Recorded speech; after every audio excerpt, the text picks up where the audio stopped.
Obviously, I was pleased with a lot of aspects of today's game, and not the least of which was our intensity level. I thought we competed, and I thought we shared the basketball. We look at 15 assists, 2 turnovers from our point guard position. Our big guys were involved. We pushed it. Our decision making was pretty good on the break, when to give it up, when to go, when to pull it back. Defensively, we've got some work to do on ball screens, on back picks, getting over. But again, we were covering for each other, and I think that's important. So, all in all, when you look at the fact we had 2 freshmen in the starting lineup, both I think performed extremely well. Very pleased with how we played today. Coach, you used a lot of different combinations there in the first half. How much of that was just, this being an exhibition game and wanting to get a feel for how guys play with each other, and how much of it is, wanting or showing like what you're looking to do for the most part during the season?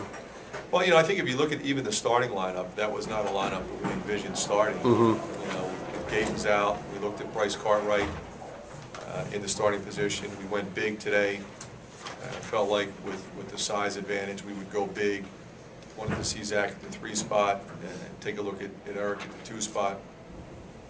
So, after that, it was more a function of foul trouble. We had 3 guys with 2 in the first half, and then we had 2 guys that got their 4th in the second half. So, will we try different combinations? Absolutely. Was I looking at that? Absolutely. But it was also a function of how the game unfolded. Your Fran, 2 point guards promised the up tempo and certainly delivered. Well, I can't promise 111 every game, but we're going to try, I can tell you that. Again, when you're scoring the ball like that, you don't want to look back and say, well, we quick shot the ball too many times. We had contested shots, and we had very few contested shots today. And that's the key. When you're playing up tempo, do you have good players taking shots in rhythm in their range? Are they good shots for them? Because then it doesn't really matter when it appears in the shot clock. And I think that's where a lot of coaches get bogged down. We need a shot later. Well, next, all of a sudden, now you're turning down a good shot opportunity and you're getting a rush shot later in the shot clock. But I would be upset if I felt we were quick shooting the ball too often, and if I felt we were shooting forced contested shots. Because if you shoot forced contested shots, it's hard to win. You're going to shoot a low number. Cully and Bryce, coach, were 15 assists to 2 turnovers, so I'm sure you could live with that also. Point guards. And I thought, and they were coming to get them, and they were putting some pressure on them. I thought really made good decisions. I do think we still, despite the fact that Melson has 19, Zach had 10. Of course, a lot of those were on the perimeter.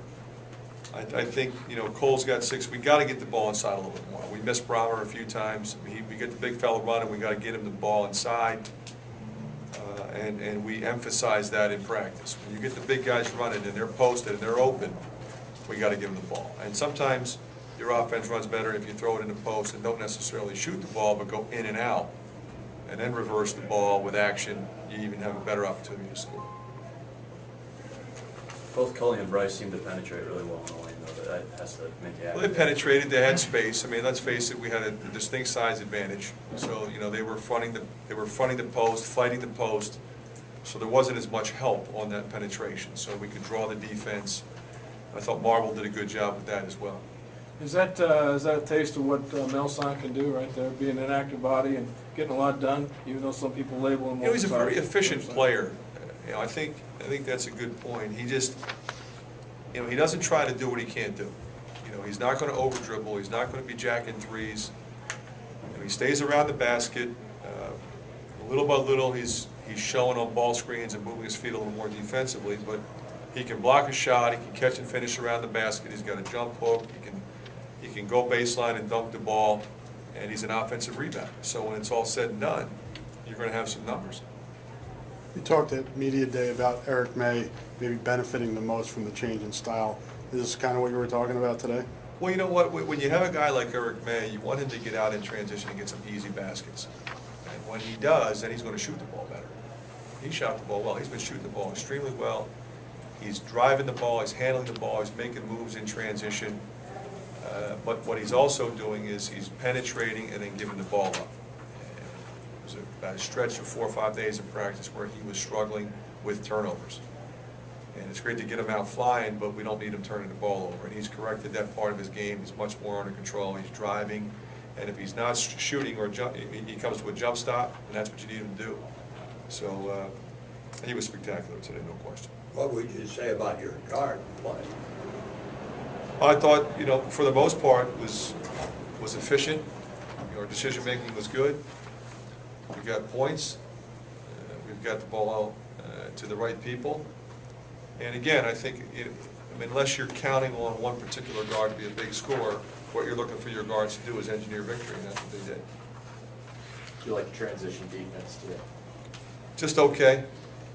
But I thought, for the most part, we were hustling. There was one play in the first half, if you remember, their leading three-point shot was trailing, and we just ran right by him. We gave up a wide-open three. That's the kind of play that could cost you a game. So we have to lock in a little bit better to personnel, but we'll learn from that. Coach, as you recruit, do you sell this style of play? Do you sell yourself? Do you sell the university? What do you sell them? We sell all of that. All that? And we've got a lot to sell as an institution academically. It's a great place to go to school socially. We offer everything that there is academically, so anything that you might want to study. I'm a guy that I think is relatively easy to play for. We're going to get you ready, and then we're going to let you play. We're going to push the ball and let you make plays, and make sure you're not afraid to turn it over once in a while. Obviously, we don't want that to happen too much, but if you're going to play and try to score 111, then you're occasionally going to drive into a pack of people and turn it over. But the question is, what do you do after that? And I thought we got back, and we came back and made good plays after we made mistakes. What are your thoughts on Darius Stokes at this point? Darius has been a pleasant surprise because we kind of looked at him as a guy who was going to help us in practice. And he's been all of that, but he's a tremendous athlete. He's got great feel for how to play. He knows how to play in the motion game. He's an energy guy, so he can be a terrific offensive rebounder.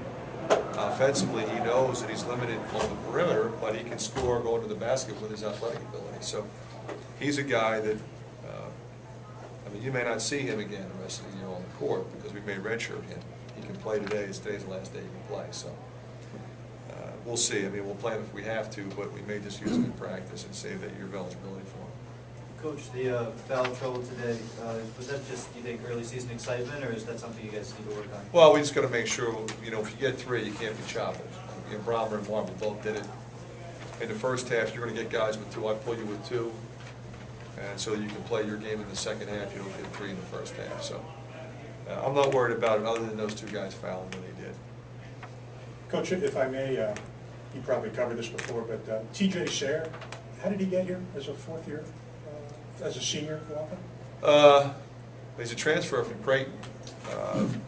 He's a pretty good high school player, from what I understand. And what we did was, he was invited to be on the team because of his size. And not only is he about 6'7", he's 225. And it's rare that you have a walk-on that's that big. So he's not only physically a guy that can help you in practice, especially if Cole's foot's bothered him like it was, or somebody's out. He knows how to play. He does. He's been very impressive and been a big asset to our program. Thank you. Okay.